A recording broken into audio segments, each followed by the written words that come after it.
Hello, everybody. Welcome back to another brand new episode of the Free Speech Forward podcast.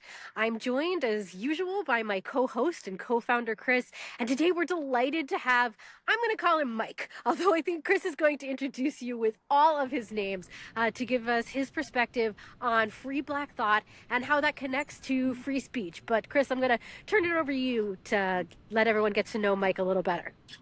Great. Thanks, Joy. And hi, Mike. Thanks for joining us today. Good to be here. So for all of our guests out there, what Joya was alluding to is Mike's full name is Michael David Cobb Bowen. And for those of you who don't know him, he's a Stoic writer, entrepreneur, and author of the award-winning blog Cobb. He has been published in Newsweek and was a regular NPR contributor, a host at Cafe Utne, founder of the Conservative Brotherhood, Rights Universal, and Free Black Thought. His online writing projects on political, cultural, and philosophical subjects reach back to the early 1990s as a pioneer in Black-oriented online spaces. Bowen is a staunch civil libertarian and a defender and proponent against all racial theories. So with that illustrious intro, Mike, we always like to start off by giving you the floor to tell your story, and in particular, maybe put a spin. The spin we like to put on it is your story, how you came to defending and being a leader for free speech. Sure. I always love to hear that introduction. Almost sounds like some intelligent AI wrote it. Did it? Some parts of it, I think. That's all right. You know what?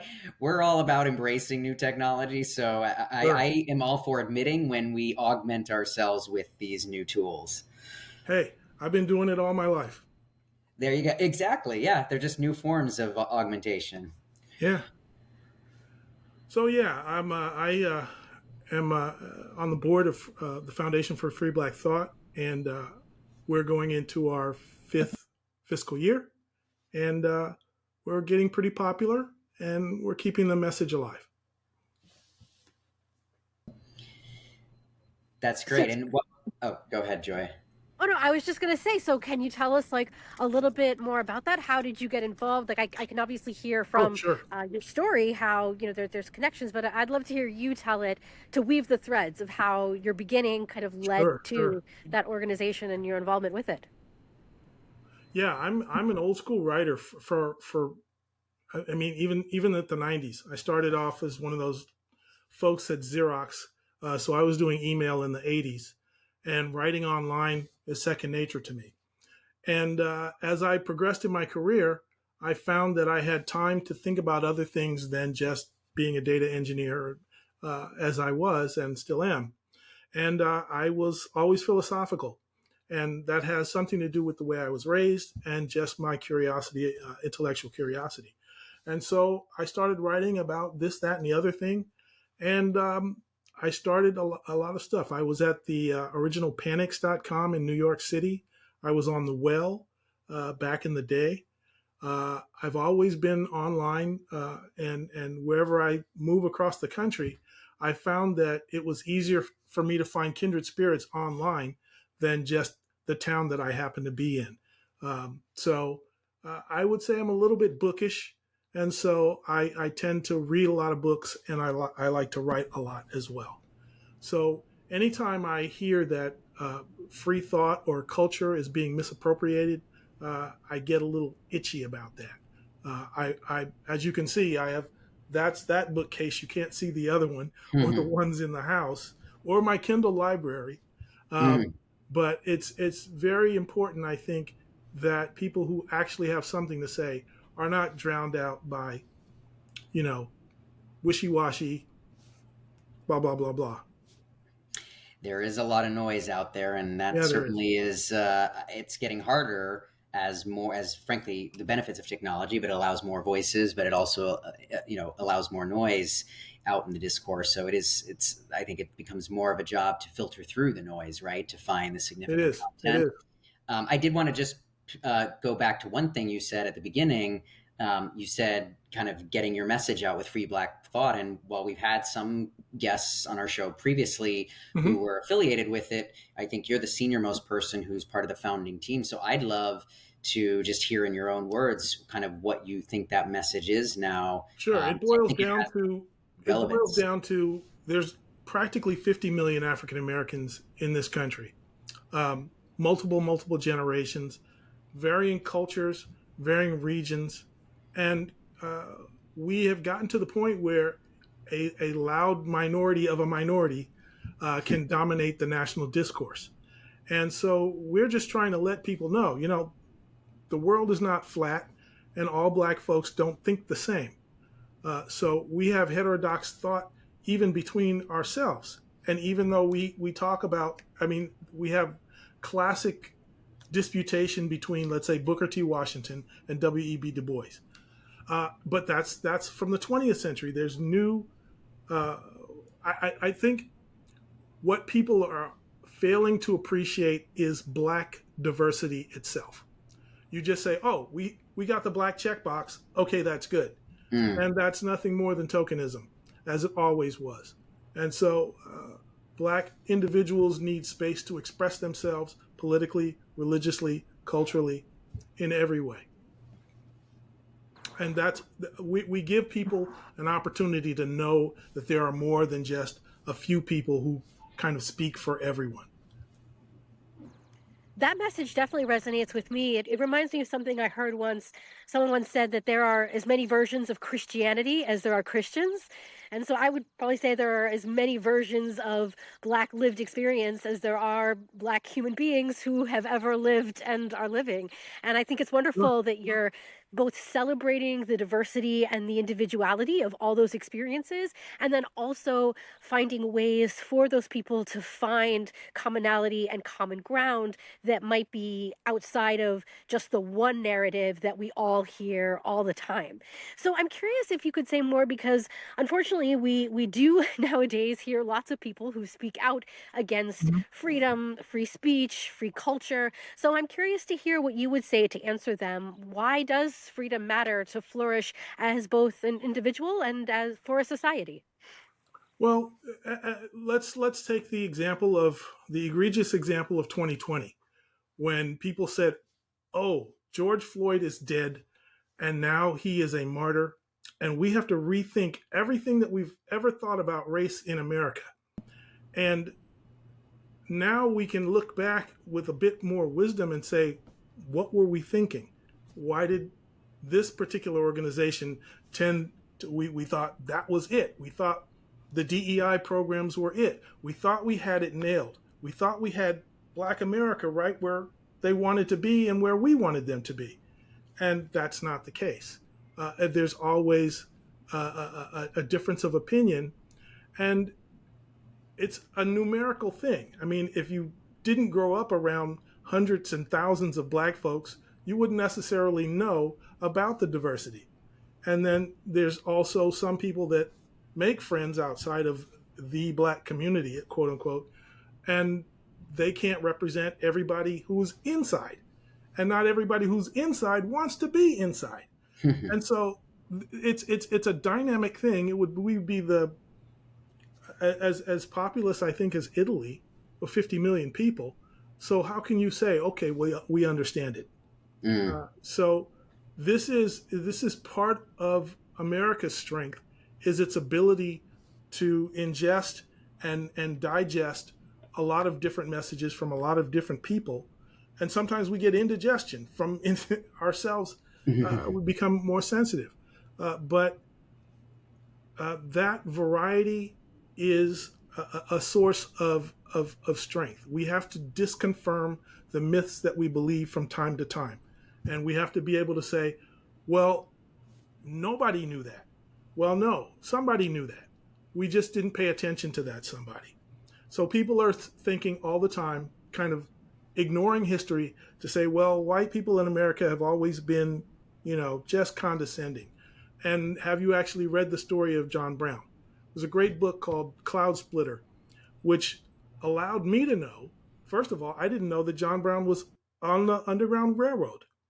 I didn't know that he sent his sons to fight before the Civil War in full equity for the Africans in America. Not just, okay, we can live with them, but they can vote, they can do everything we can do.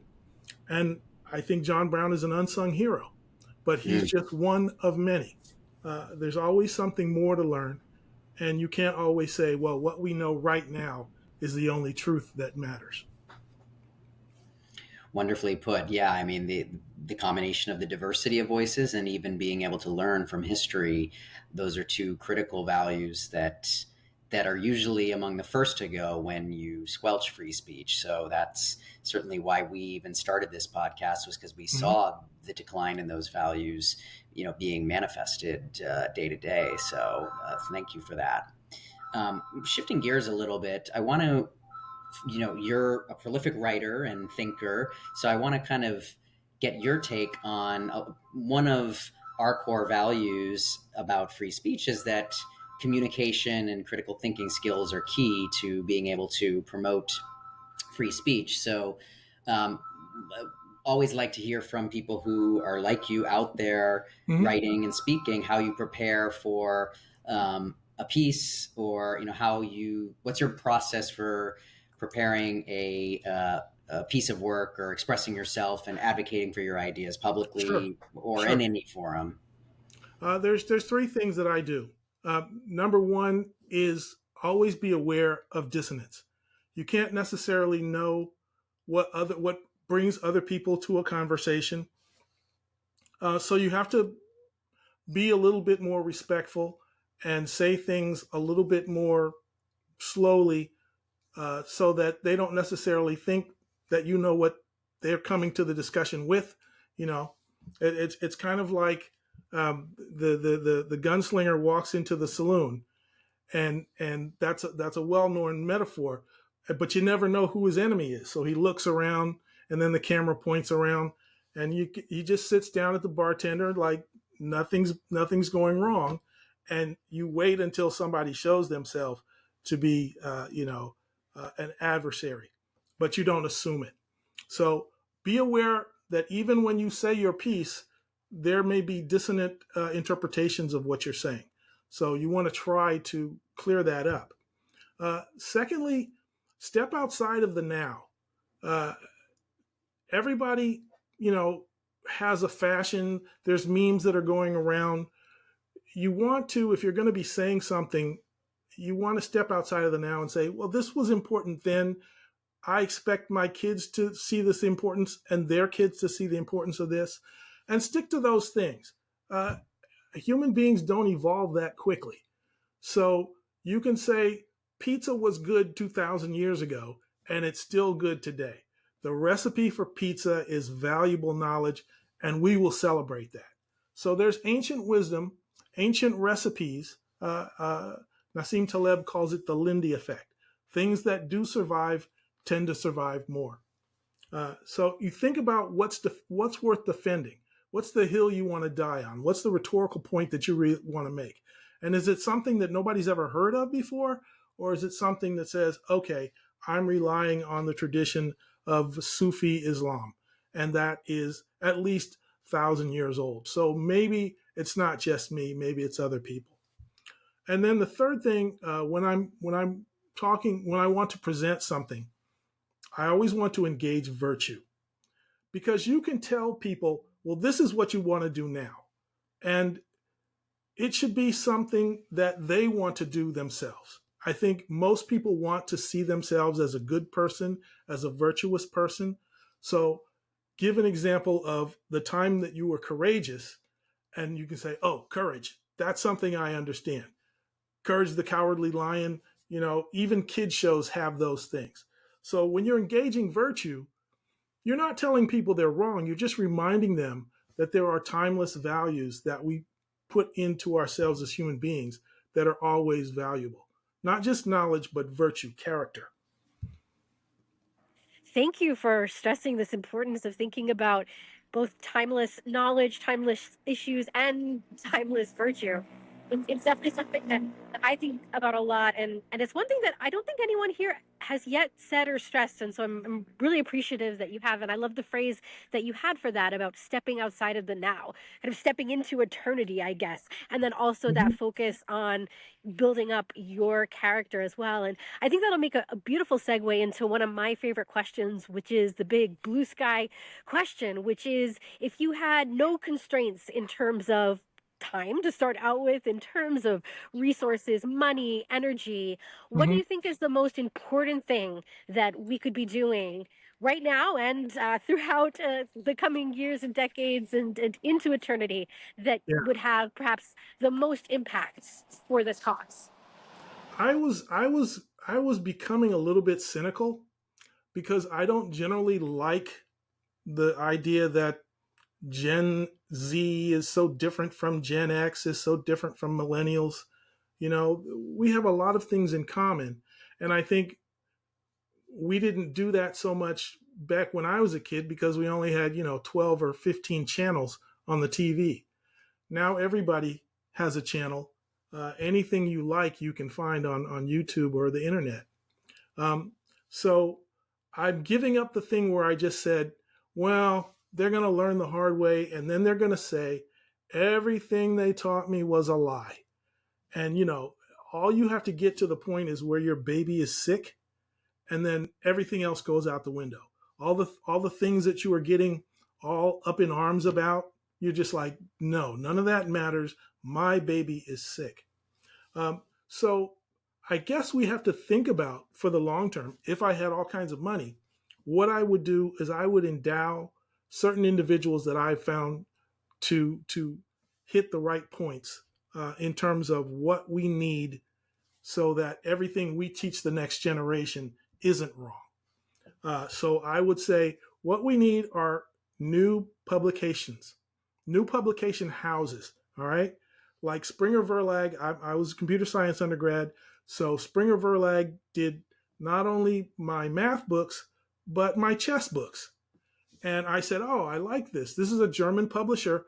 And I've never heard of them before, but boy, they got some good stuff.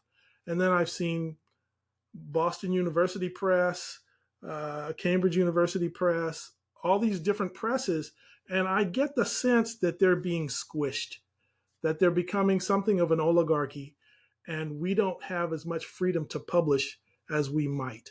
So if I had all kinds of money, I'd say, Eric Weinstein, you go set up an academic press.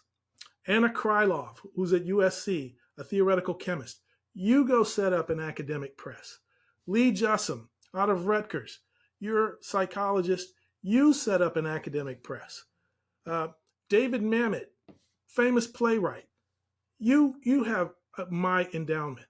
And I would endow these creative individuals who are thriving in free speech and advocating for it all the time and see what's wrong with our censorious environment to say, you guys are going to get the presses that are going to teach the professors, and the professors are going to teach the next generation of students. And we're going to recover what was lost, and we're going to discover new things. That's what I would do if I had all the money.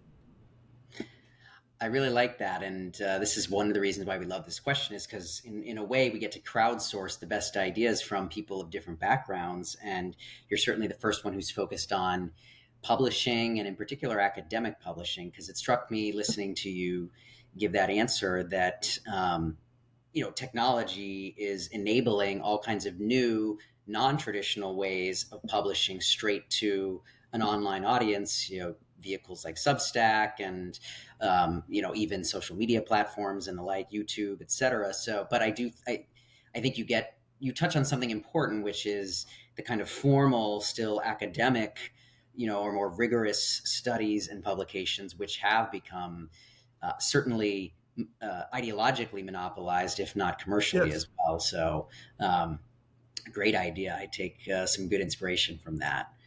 I guess I'll just ask in closing for your thoughts on what your words of encouragement would be to anybody looking to find their voice, to stand up and speak out for free speech. Sure. In my publication, my primary one, Stoic Observations, I'm always focused on four virtues. The first is discovery, humor, humility, and reason. And I mean rigorous reason. So my advice is in four steps, and I think you have to get through all of these four steps before you get good at being an advocate for anything. So first, you have to be a reader. You have to discover the truth outside of your own mouth. You have to let other people and discover, just go to a bookstore or a giant library and be intimidated by that and say, well, I think I know something, but oh my goodness, there's 1,000 books here. That Mm-hmm. means 1,000 writers probably put in, 3 or 4 chances before they were rejected. And these are all things that have been published before. And when you do that, then you think, okay, well, maybe I'm not the first person that thought about this. So the next thing is you have to be a writer. And then you can engage personally, and you have to be humorous. You have to engage people so they want to hear what you have to say. And then when you're able to get that audience, then you can host them. You say, okay, join me in the comment section and let's have some discussion back and forth. And then you have to have the humility to let other people speak, even if they don't agree with you. And then finally, you can be a speaker because you can say, okay, I've heard this argument before. I've written about it myself. I've heard what other people had to say about it. And now I'm going to get to the core of the value of this argument. And I can just leave it at that. Okay. I can speak about that with reason, and it doesn't have to convey my personality because I do that in my own space. But now I'm in a public space. And now I have to say something that I think is important for the public to know. And when you do those 4 things, then you're really engaging in free speech and support of rationality and support of respect. Okay. And then that is the open society that Karl Popper talked about. And we can have that. I really appreciate your focus on the virtues and kind of a systematic, methodical approach to cultivating really communication and critical thinking skills, which is, to the point I made earlier, one of our core values that we champion here that is inextricably linked with free speech. So thank you for that. That was awesome. And we are out of time. So thank you for your time. And for all of our listeners out there, as always, you'll find us every 2 weeks on most major audio podcasts under Institute for Liberal Values Dissidents page. Also on our website, it's linked from 1776forward.com or ILV's website, ilvalues.org. Thanks. See you next time. Thanks, Michael. Thanks for having me, guys. Enjoy.